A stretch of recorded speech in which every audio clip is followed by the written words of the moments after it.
Ya, para jemaah sekalian, menyambung kembali kita dalam Tazkirah Syawal, di mana sekarang kita ini memasuki dalam pengajian fikih tentang menghalusi salat. Dan kita telah mengatakan syaratnya sah salat itu mestilah kita suci daripada hadas besar dan hadas kecil. Dan kita telah menyebutkan daripada pelajaran mengenai membersihkan diri pada hadas besar dengan mandi hadas besar dan membersihkan diri pada hadas kecil dengan kita berwuduk. Dan kita telah mengatakan bahawa wuduk itu ada 6 rukun. Pertama, niat. Niat tu wajibnya ketika kita basuh muka. Yang keduanya ialah membasuh muka. Yang ketiga ialah membasuh tangan sampai ke siku.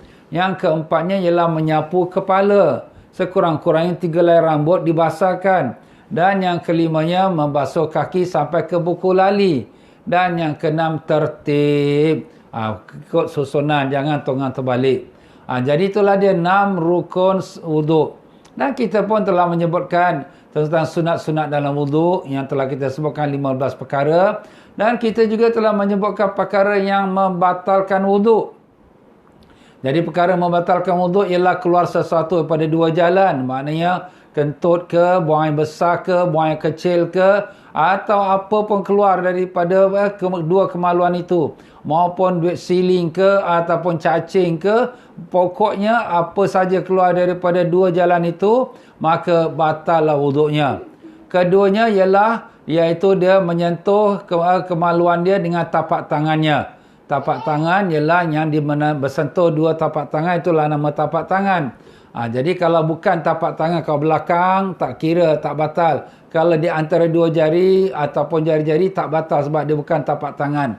Menyentuh kemaluan maupun kemaluan diri sendiri ataupun kemaluan anaknya, maka pokoknya batal. Dan yang ketiganya kita telah mengatakan iaitu tidur yang tidak tetap ponggongnya.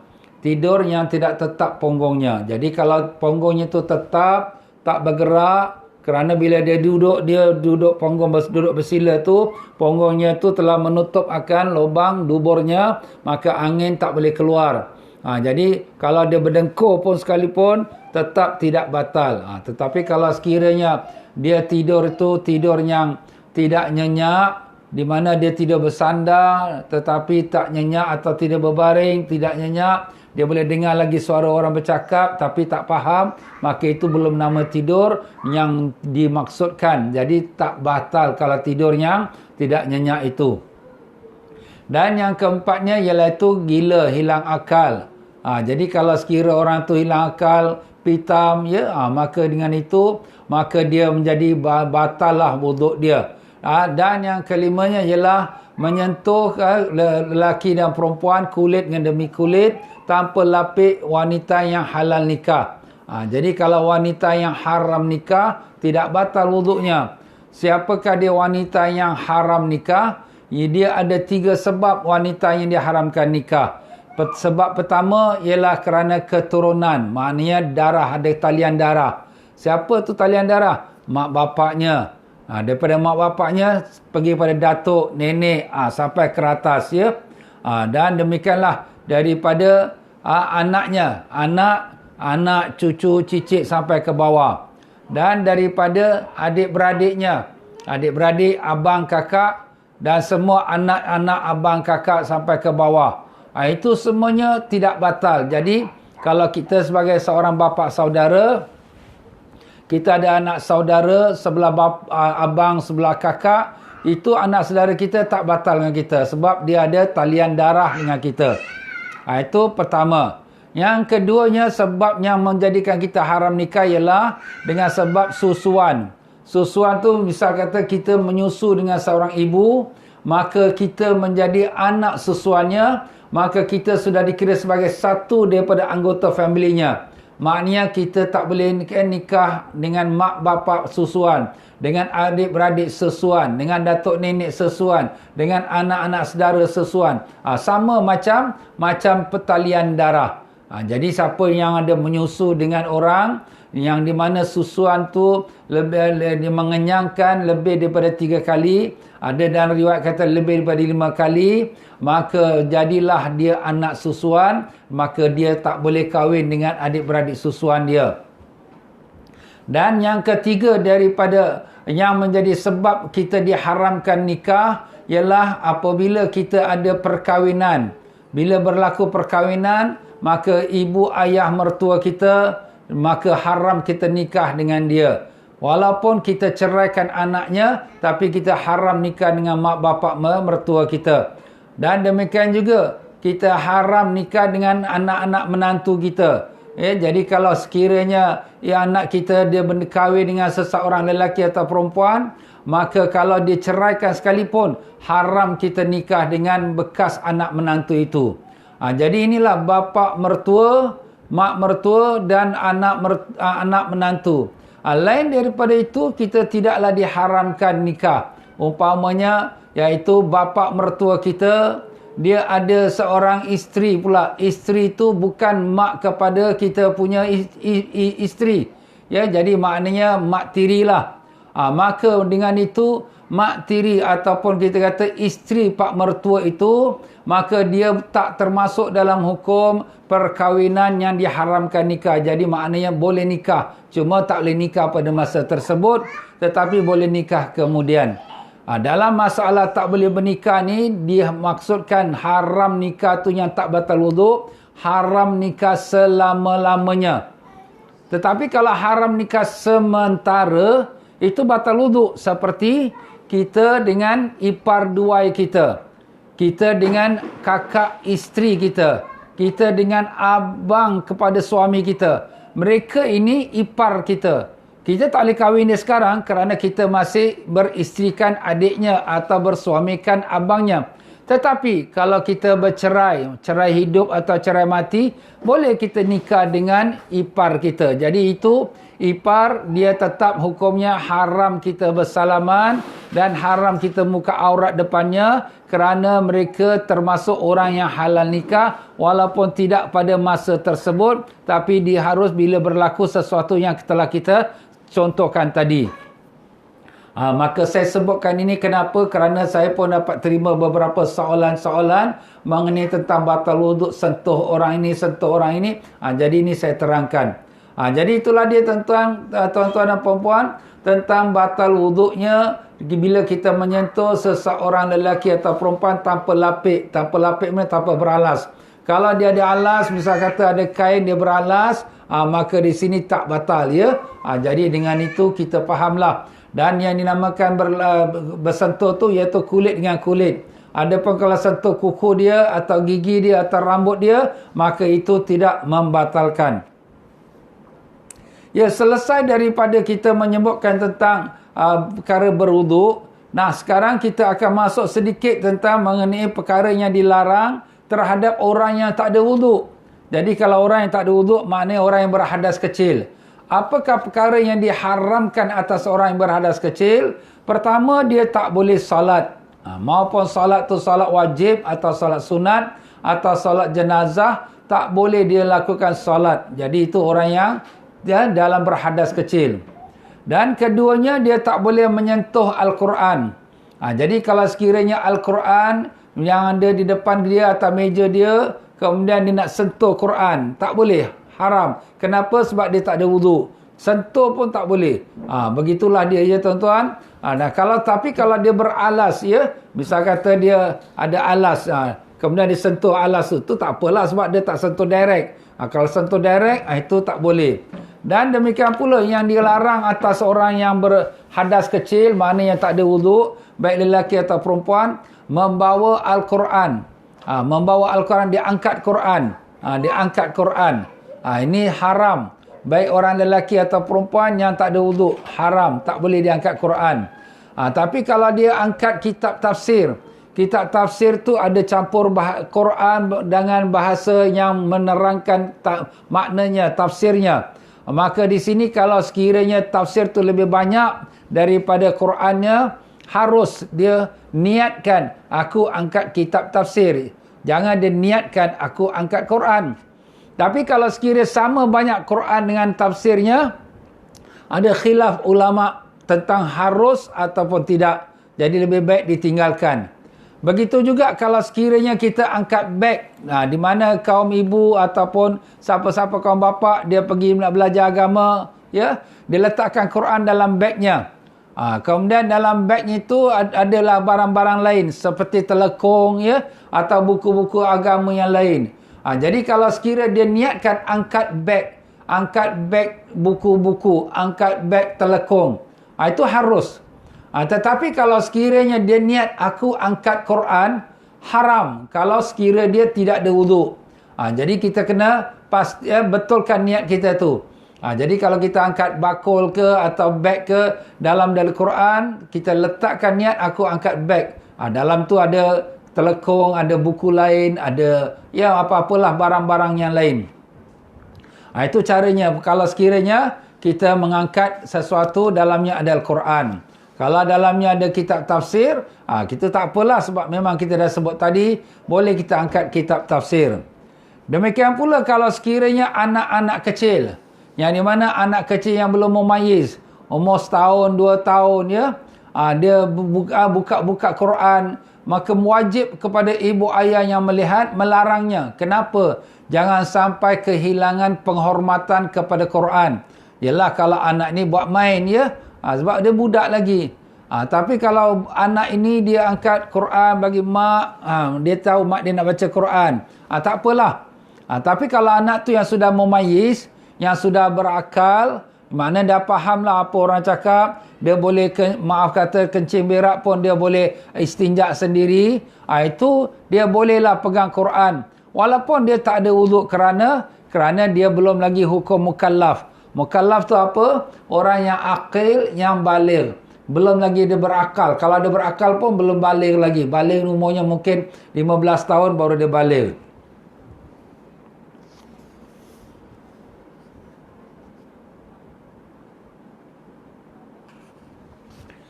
Ya, demikian juga dalam masalah membawa Quran ini. Jadi kita dah sebutkan tadi beberapa perkara tentang bawa Quran. Soalannya, bagaimanakah hukum membawa Quran bagi seorang yang dalam keadaan berhadas? Jadi kita dah sebut tadi haram, melainkan kalau dalam darurat. Umpamanya kita nampak lembaran Quran, kertas yang ada tersepak tepi jalan. Ataupun maaf kata Quran nak terjatuh sedangkan kita tak ada wuduk. Jadi kalau kita tak angkat dia, tak selamatkan dia, akan tercemarlah dia, terjatuh dia tempatnya kotor. Maka itu atas dasar darurat. Itulah dalam mazhab Syafi'i kita tentang membawa Al-Quran, ya. Jadi itulah perkara yang dilarang untuk orang yang dalam keadaan berwuduk, yang tidak dalam wuduk, maaf, iaitu yang dalam berhadas kecil, dia tak boleh salat, dia tak boleh mengangkat Quran, dan dia pun tak boleh kita kata membawa Quran, dan dia tak boleh kerjakan tawaf. Jadi tawaf Baitullah, kalau orang yang pergi ke Mekah yang mengerjakan haji ataupun umrah, maka dia tidak boleh mengerjakan tawaf, kerana tawaf salah satu syaratnya ialah hendaklah dia bersuci daripada hadas kecil dan hadas besar. Jadi itulah tuan-tuan, ya. Baiklah, kemudian kita pula telah membicarakan hendaklah seseorang itu suci daripada hadas besar untuk nak melakukan solat. Jadi kalau sekiranya orang yang dalam hadas besar, apakah perkara yang dilarang kepada dia? Jadi wanita yang dalam haid ataupun lelaki yang berhadas besar, dia dilarang pertama sekali berdiam di dalam masjid ataupun mundar-mandir dalam masjid. Itu dilarang kepada wanita ataupun lelaki yang berhadas besar. Sebab itulah dalam Al-Quran Allah mengatakan illa abiris sabil, melainkan dimaafkan untuk orang yang melalui jalan, melalui saja, sepintas lalu saja. Tapi kalau dia datang, dia berdiri, dia duduk, dia berjalan, itu dilarang kepada orang yang berhadas besar berada dalam keadaan sedemikian dalam masjid. Dan demikian juga dilarang kepada orang yang berhadas besar, baik lelaki ataupun perempuan, untuk membaca Quran dan segala perkara yang dilarang kepada orang yang berhadas kecil. Samalah, ya, orang berhadas kecil tak boleh salat, tak boleh tawaf, tak boleh pegang Quran, tak boleh angkat Quran, ya. Jadi macam itulah juga untuk orang yang berhadas besar. Dan demikian pula untuk orang yang berhadas besar, hendaklah dia menjaga diri dia daripada membaca Quran. Tapi bagaimana Ustaz kalau dia tu menjadikan amalan tu menjadi wirid? Di sisi sebagian alim ulama membolehkan kalau kita niat itu menjadi sebagai wirid kita. Wirid itu apa? Amalan harian kita, amalan yang sudah terbiasa kita, selalu kita buat. Seperti amalan zikir-zikir pagi dan petang. Antaranya ada bacaan Qurannya. Itu kita anggapkan bacaan wirid. Kalau kita anggap tu sebagai bacaan Quran, maka itu haram. Kalau orang yang berhadas besar, baik lelaki, baik perempuan yang dalam uzur haid. Jadi kalau dia anggap tu sebagai wirid. Wirid tu apa? Iaitu bacaan harian yang selalu dia amalkan. Maupun wirid ataupun ayatul kursi sebelum dia tidur. Dia membaca ayatul kursi itu sebagai wirid sebelum tidur supaya jangan diganggu syaitan. Maka itu diharuskan pada setengah alim ulama. Ya? Kerana dia bukan niat membaca Quran. Tapi kalau dia niat membaca Quran, maka itu jadi haram kerana dia berhadas besar. Dan demikianlah pula daripada larangan orang-orang wanita yang dalam uzur atau haid. Jadi kita dah sebut tadi tentang orang berhadas besar. Tetapi bagi orang perempuan yang berhadas, yang uzur haid atau nifas, haram bagi dia untuk berpuasa. Haram berpuasa, tak boleh puasa, tak sah puasa dia pun. Haram berpuasa maupun yang wajib ataupun yang sunat. Dan demikian juga, tak boleh dia mandi niat untuk mensucikan diri hadas besar. Tak boleh dia nak niat berwuduk untuk dia nak melakukan wuduk ataupun ambil air semayang. Kenapa? Sebab memang tak sah. Ya, sebab dia masih dalam uzur haid. Melainkan kalau dia mandi sunat ihram. Dia dalam uzur haid. Tapi dia nak pergi ke Mekah nak buat haji atau umrah. Jadi dia mandi sunat ihram. Itu diharuskan. Atau mandi sunat Aidil Fitri kerana dia nak pergi menghadiri solat Aidil Fitri. Walaupun dia tak solat, tapi dia nak hadir saja. Dan demikian juga mandi setelah memandikan jenazah. Sebab kita ni kalau memandikan jenazah sunat. Selepas kita mandikan jenazah, setelah selesai semua kita balik ke rumah, kita pula mandikan diri kita bersih. Ini memang sunat. Itulah dia ya. Untuk orang perempuan uzur dan haid, jadi dia dilarang melakukan ibadat puasa dan dia dilarang melakukan bersuci seperti nak mengambil wuduk kerana dia belum lagi bersih. Dan demikian pula dilarang dia mandi dan dilarang dia melewati melalui masjid. Melainkan kalau dia dalam keadaan terjaga, maknanya tak menitis darahnya, dia boleh lalu saja. Dia bukan hanya duduk di masjid, tidak. Dia hanya lalu saja. Itu dibolehkan. Dan yang keempatnya, dilaranglah wanita yang uzur, yang haid atau nifas itu bercumbu-cumbuan bersama dengan suaminya. Di antara pusat dengan lututnya. Jadi adalah mazhab Syafi'i rahimahullah ta'ala, wanita yang uzur haid itu dilarang bercumbuan. Kalau sekiranya kita kata dilarang bersetubuh. Tetapi sebelum nak bersetubuh, kadang-kala bangkit nafsu itu oleh suaminya apabila dia bersenang-senang dengan isterinya antara pusat dan lutut. Maka dengan sebab itulah dilarang. Tetapi ada juga setengah ulama membolehkan. Dan hanya yang tak boleh ialah persetubuhan. Itu yang dilarang sebenarnya. Jadi begitulah dia dalam masalah wanita yang dalam uzur haid dilarang untuk berhubungan ataupun kita kata bercumbu-cumbuan dengan suami dia antara pusat dan lututnya. Antara pusat dan lutut isteri lah ya. Itu yang dimaksudkan. Dan dilarang melakukan penceraian atau talak. Jadi suami haram menjatuhkan talak atas isterinya dalam hal keadaan isteri itu dalam haid. Tapi kalau suami jatuhkan juga talak, aku ceraikan kau, sedangkan isteri itu dalam haid, hukumnya jatuh talak. Tetapi hukum suami yang menjatuhkan talak kepada isteri dalam keadaan haid adalah hukumnya haram. Ya, hukumnya haram. Jadi itulah dia tuan-tuan dan puan-puan, beberapa perkara-perkara yang bersangkut dengan orang yang dalam uzur hadas besar dan hadas kecil yang dilarang ya. Jadi mudah-mudahan kita mendapat manfaat daripadanya insya-Allah. Amin.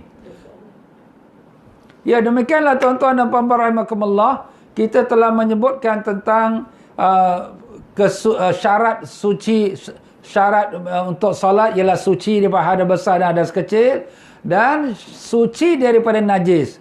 Suci daripada najis. Suci pada najis ni terbagi pada 3. Satu najis yang dinamakan mughalazah, najis yang berat. Najis yang berat itu ialah najis babi dan anjing.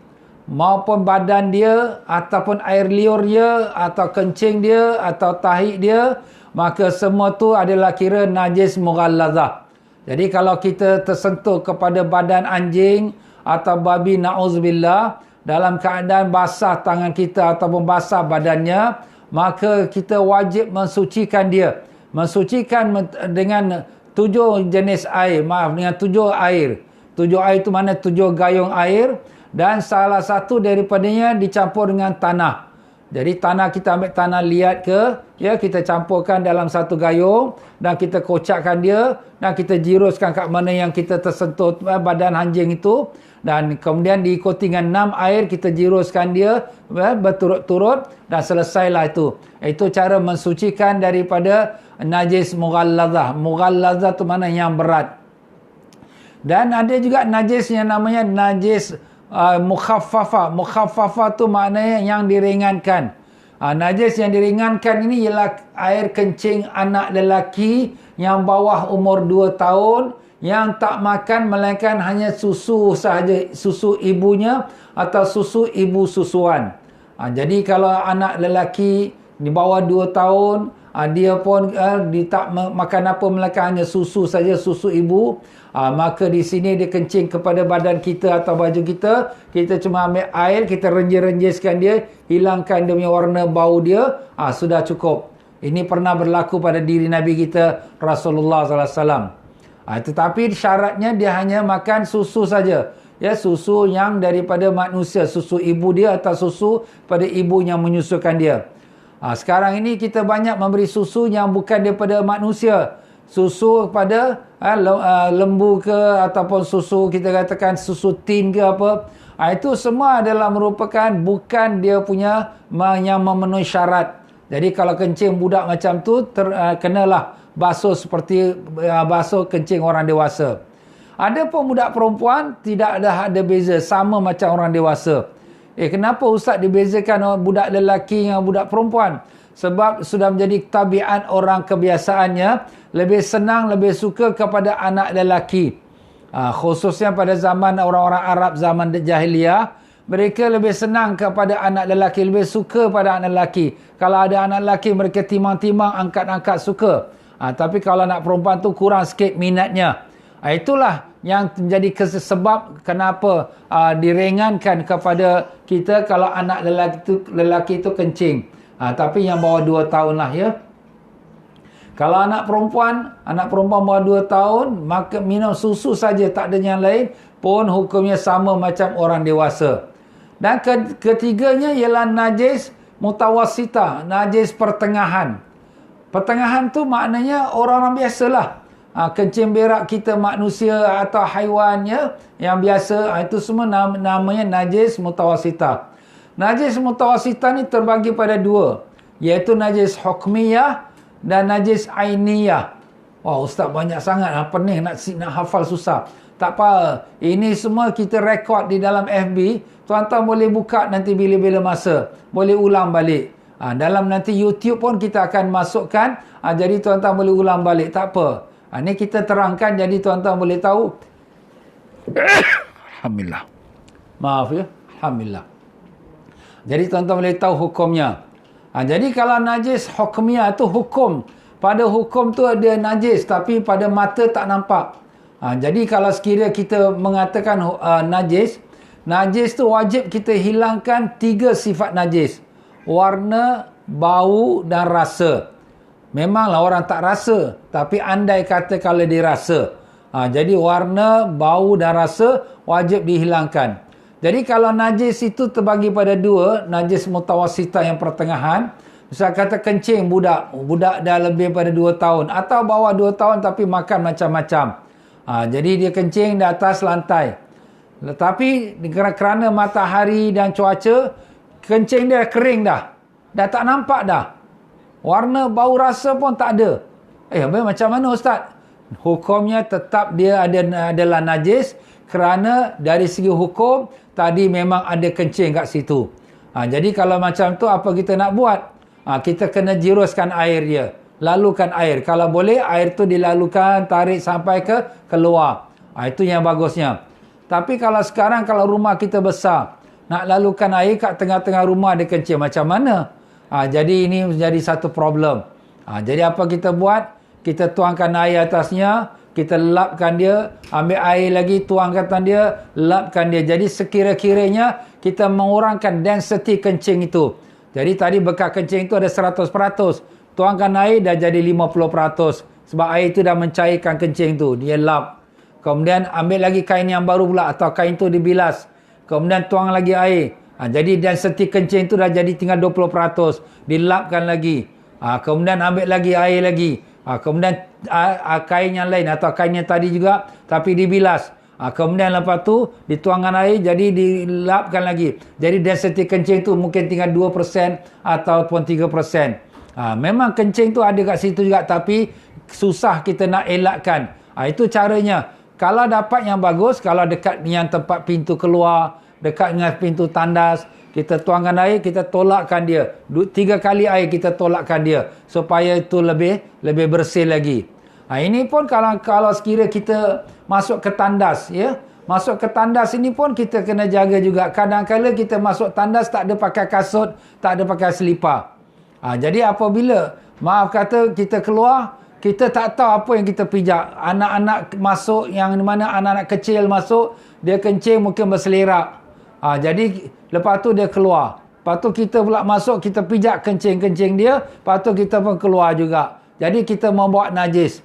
Habis macam mana Ustaz? Yang bagus kita masuk tandas tu pakai kasut, pakai selipar, pakai terompa. Itu memang sunatnya. Memasuk tandas tu pakai selipar, pakai kasut. Tapi kadang-kadang kita lihat setengah-setengah rumah, maaf kata moden lah ya. Dia ikut cara barat. Dalam tandas tak ada kasut, tak ada selipar, tak ada terompa. Macam mana kita nak masuk ni? Nak mengambil wuduk semacam mana? Jadi kalau macam tu, terpaksalah kita jiruskan lantai bilik air itu atau tandas tu supaya pastikan kalau ada najis pun sudah dilalukan air dan dah masuk ke lubang dia. Jadi tapak kaki kita yang pijak tu tidak ada bekas-bekas najis kalau ada. Begitulah kita pun keluar. Sebab tu yang bagusnya kita masuk ke tandas tu ada pakai selipar. Kalau yang lagi bagus lagi, bila kita keluar tandas pun kita memakai pula selipar dalam rumah. Selipar dalam rumah kita pakai pun bagus juga ya, supaya kita kata mengurangkan was-was kita, perasaan kita. Yalah kalau kita nak buat, wah Ustaz susah sangatlah ni. Itu serah, saya cuma cakap aja, sampaikan aja. Itu bagi mereka yang ada anak-anak kecil kat rumah kan. Itu lebih baiklah berjaga-jaga. Kalau yang dah dewasa, dah besar-besar, tak apalah. Dan demikianlah para jemaah sekalian, najis yang mutawasitah ni ada juga nama najis ainiyah. Ain tu mana yang ada benda, substance, nampak. Apa kita nak buat? Nak bersihkan dia. Jadi kita bersihkan, angkatkan demi najis dia. Kencing dia ke kita lap, ataupun maaf kata tahi dia kita angkat, kita pakai tisu apa, kita dah buang. Bekas dia tu ada tempat situ bekas. Itu kita kena buat macam tadi jugalah yang kita sebut tadi. Jadi begitulah dia mengenai najis. Begitu juga najis pada diri kita. Sucikan diri kita daripada najis.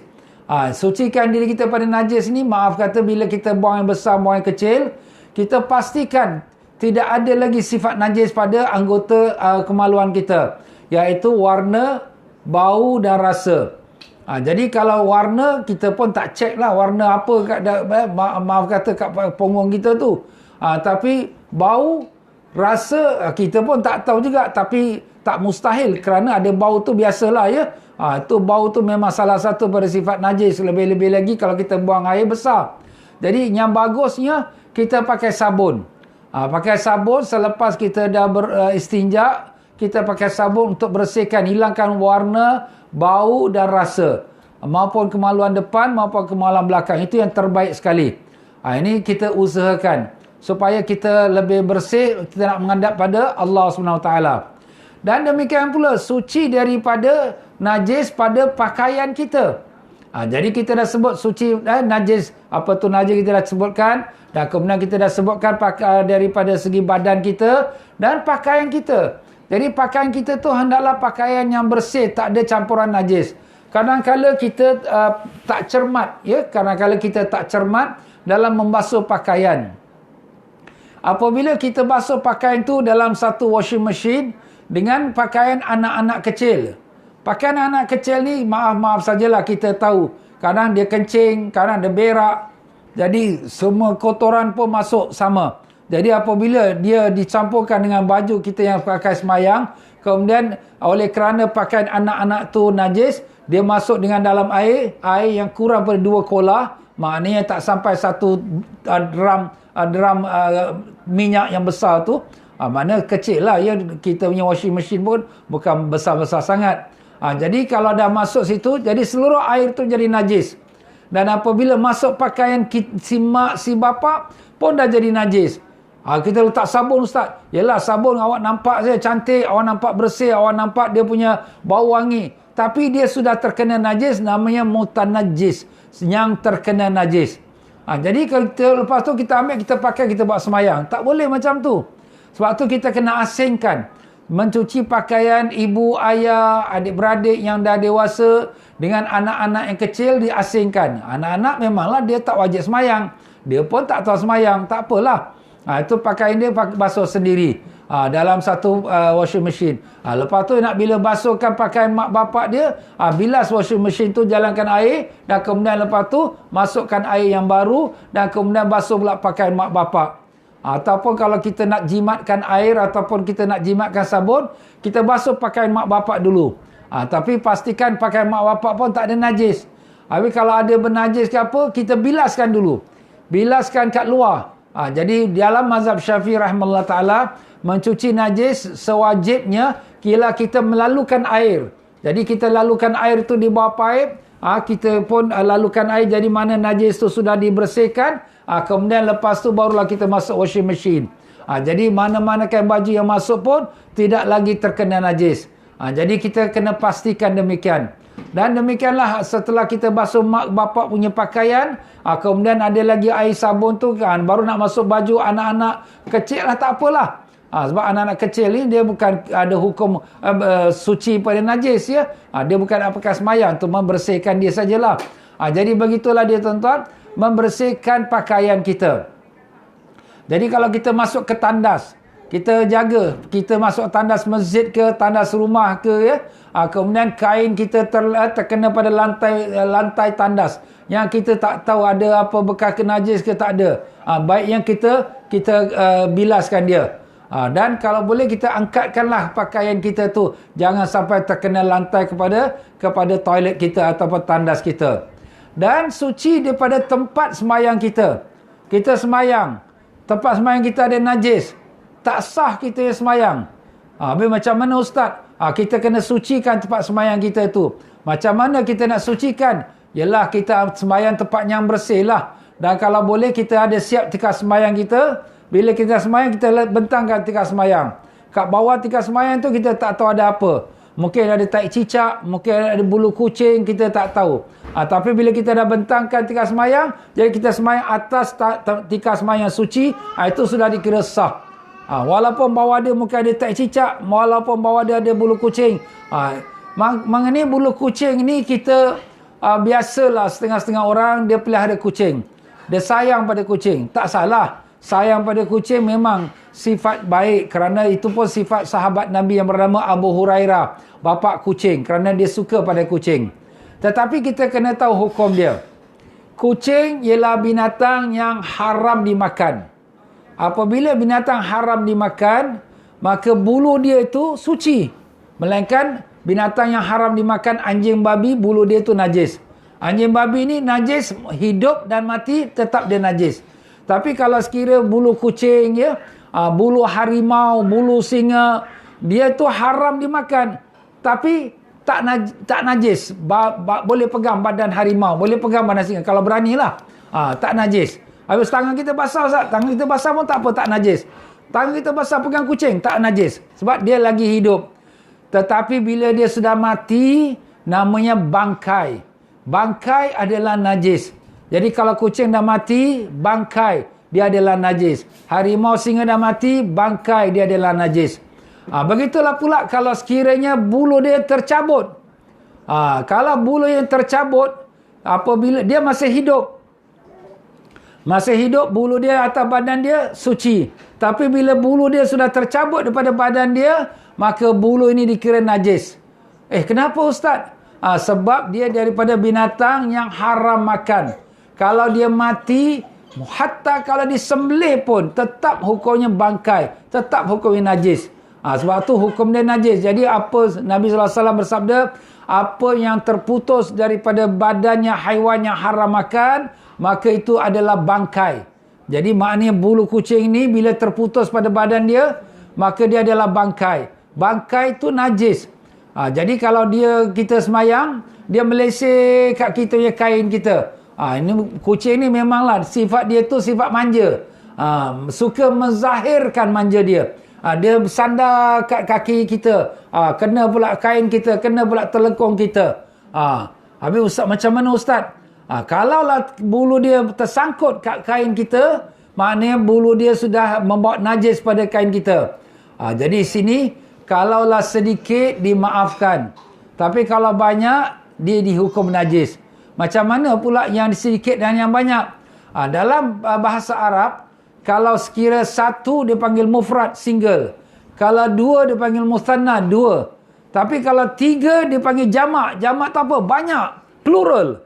Jadi kata ulama bahawa kalau tiga helai atau lebih, maka itu sudah kira banyak. Dan banyak tu sudah dikira najis, maka orang yang semayang dengan bulu kucing yang melekat pada kain dia lebih pada 3 helai, maka semayang dia tu tidak sah. Kenapa? Kerana dia menanggung najis. Allah Ustaz, macam mana ni saya rumah ada kucing? Tak apalah, rumah ada kucing tak apa. Tapi awak jagalah. Bila nak semayang tu, tutupkan pintu. Jangan bagi kucing masuk tempat awak semayang. Jaga. Dan kalau sekira kalau terlepas juga dia datang kat saya, macam mana Ustaz? Kita tengoklah lepas semayang tengok, ada bulu kucing melekat, kena ulang balik lah. Kenapa? Sebab awak semayang tadi tidak sah kerana awak menanggung najis. Melainkan kalau kita tidak tahu bila bulu kucing tu melekat pada kain kita. Umpama katalah kalau kita lepas semayang ada bulu kucing, ini baru terbang datang ni. Mana boleh dia terbang datang? Dia bukan Superman. Tapi itu kita terserah pada kita. Macam tai cicak juga. Kita semayang, kita tahu pakaian kita bersih, kita dah kebas-kebas dah. Sebab tu sunatnya, kita bila nak pakai apa-apa untuk nak ibadat, kita kebas dulu. Jadi kalau ada kotoran ke najis, dia tanggal. Kemudian lepas tu bila kita semayang, tengah kita semayang, lepas semayang, kita tengok, ada tai cicak pula kat badan bau kita. Bila masa ni tai cicak jatuh? Kalau kita yakin dia jatuh lepas kita beri salam, Assalamualaikum, ada tai cicak. Maknanya lepas kita salam atau instant kita nak beri salam, dia pun jatuh. Tapi kalau dia jatuh depan mata kita, dia jatuh kemudian Assalamualaikum, itu masa selagi kita belum beri salam, selagi itu namanya dalam semayang. Tapi kalau sekiranya kita dah lepas beri salam, Assalamualaikum, tengok, kat baju kita ada tai cicak. Macam mana ni? Jadi kita yakin, ini tai cicak aku lepas mayang baru dia jatuh. Maka itu tidak wajib kita qada, tak wajib diulangi balik, semayang kita sah. Tapi kalau kita yakin, tadi memang aku perasan juga ada tai cicak lah tadi. Kalau macam tu, maknanya pakaian kita ada najis, kita menanggung najis dan semayang kita tidak sah, wajib kita ulangi. Habis macam mana Ustaz nak kena ulang balik? Tak apalah. Yang awak buat tadi, awak buat tak sengaja. Tapi dapat pahala. Cuma dari segi hukum, kena ulanglah balik. Dapat 2 kali pahala. Untung tuan-tuan. Kenapa untung? Orang nak sembahyang Zuhur, satu hari berapa kali? Paling banyak satu kali. Dia tak boleh buat 2 kali. Kalau 2 kali tak sah juga 1 kali.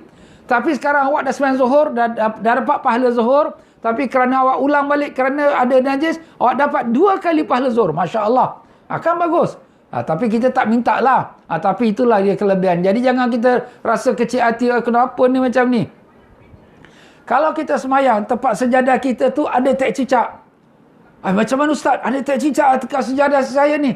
Bila nak sujud, jaga. Jangan kena pada dia. Elakkanlah badan kita. Ataupun kita shift sikit badan kita. Jauh tempat diri kita. Macam mana nak jalan tu? Jalanlah setapak stop, setapak stop. Kemudian bila kita sujud, bukan tempat yang ada tai cicak tu. Itu kita kena jaga. Itulah dia tuan-tuan dan puan-puan, mensucikan diri daripada najis ya. Itu semua syarat. Kita semayang penat, khusyuk, menangis, tapi tak penuh syarat. Kita ada tanggung najis, ada tak bersih. Jadi semayang kita tak diterima oleh Allah Ta'ala. Na'udzubillah min.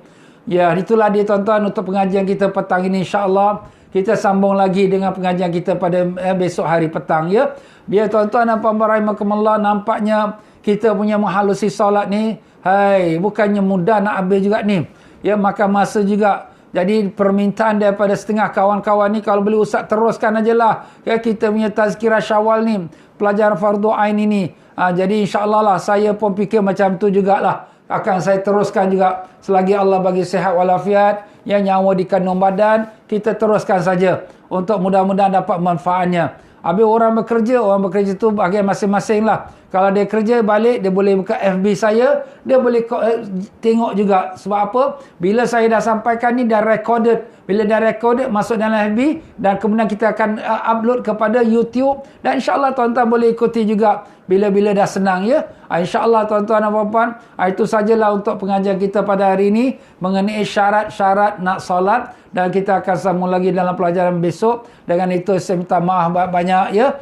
Kalau ada salah silap daripada diri saya, kelemahan saya, kekurangan saya, maka itu semua daripada kebodohan saya, kebebalan saya. Yang mana benar, yang bagus, yang baik, semua daripada Allah. Ilmu ini bukan saya punya tuan-tuan ya. Ilmu ni Allah yang punya, yang Allah Ta'ala sampaikan pada Rasul, pada sahabat, pada alim ulama, dan kita hanya kutip-kutip saja daripada alim ulama, dan kita kongsi-kongsilah muzakarah. Baiklah saja tuan-tuan dan puan-puan. Ya Allah, ya Tuhan kami, terimalah muzakarah kami ini petang ini, dan jadikanlah dia ilmu yang manfaat, dan maafkanlah kami atas segala kelemahan dan kekurangan kami, dan jadikanlah dia ikhlas mencari keridhaan-Mu ya Allah. Ampunkanlah kami, ampunkanlah ibu ayah kami, datuk nenek kami, guru-guru kami, adik-beradik kami, pakcik makcik kami, anak cucu kami, keluarga kami, sahabat anda kami, sekalian mereka yang mengikuti pengajian ini dalam online ini ya Allah, dan sekalian kaum muslimin dan muslimat ya Allah. Kau angkatkanlah penyakit COVID-19 daripada kami, pada negara kami, pada negara Malaysia, Indonesia, Brunei, dan semua negara yang lain ya Allah.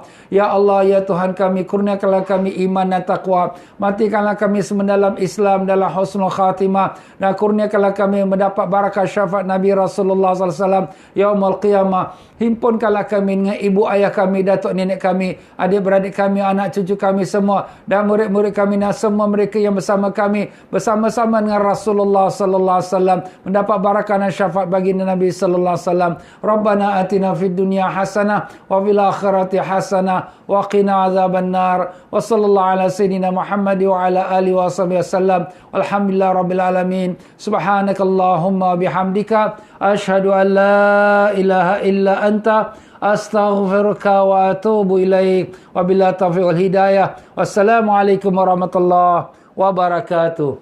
Sekian saja. Wabillahi taufiq wal hidayah. Wassalamualaikum warahmatullahi wabarakatuh.